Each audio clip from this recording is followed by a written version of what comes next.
Chandrakala coffee పెడుతూ పెడుతూ అబ్బా ఒళ్ళంతా నొప్పులుగా ఉంది, నాకు అసలు ఇక్కడ నిలబడే ఓపిక కూడా లేదు అని చెప్పి అనుకుంటుంది. ఇంతలో అక్కడికి శృతి వాళ్ళ అమ్మ వచ్చి, ఏంటే కాఫీ పెట్టడానికే నువ్వు అంతలా నలిగిపోతున్నావు, కొంప తీసి రాత్ర విరాట్ నువ్వు ఒకటయ్యారా ఏంటా అని చెప్పి అడుగుతూ ఉంటుంది. దాంతో శృతి అయితే వాళ్ళిద్దరూ ఒకటవడం ఏంటమ్మా, వాళ్ళిద్దరూ ఒకటవడం కాదు, విరాట్ బావ దీనికి గట్టిగా ఇచ్చుంటాడు, అందుకే దీనికి ఒళ్ళు నొప్పులు ఉన్నాయి అని చెప్పి అంటుంది.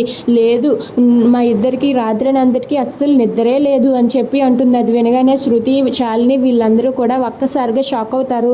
ఇంతలో హాల్లో సోఫా దగ్గర కూర్చున్న విరాట్ కూడా, అబ్బా బాడీ పెయిన్స్ చాలా ఎక్కువగా ఉన్నాయి, ఒళ్ళంతా మొత్తెక్కిపోయింది అని చెప్పి తనైతే అలా విరుచుకుంటూ ఉంటాడు. అది చూసి శృతి విరాట్ దగ్గరికి వెళ్ళి విరాట్తో ఇలా అంటూ ఉంటుంది, బావా ఏంటి బావా రాత్రి ఏమైంది, గదిలో ఏమైంది, నువ్వు కూడా నొప్పులతో అలా ఇబ్బంది పడుతూ ఉన్నావని చెప్పి అడుగుతూ ఉంటుంది. అది వినగానే అక్కడ ఉన్న చంద్రకళ ఇలా అంటూ ఉంటుంది, చెప్పండి శ్రీవారు, రాత్రి లోపల ఏమైందో చెప్పండి అని చెప్పి అడుగుతూ ఉంటుంది.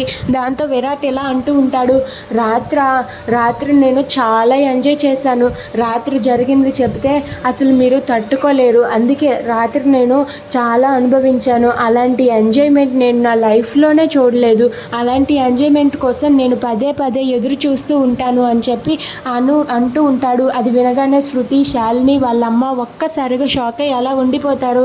ఇక విరాట్ అయితే రాత్రి జరిగింది వేరే చెబుతూ ఉంటే వీళ్ళైతే వేరేగా అర్థం చేసుకుంటూ ఉంటారు.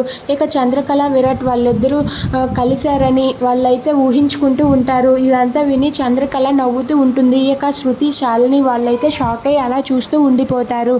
If you like this video please like, share and subscribe friends. Thanks for watching.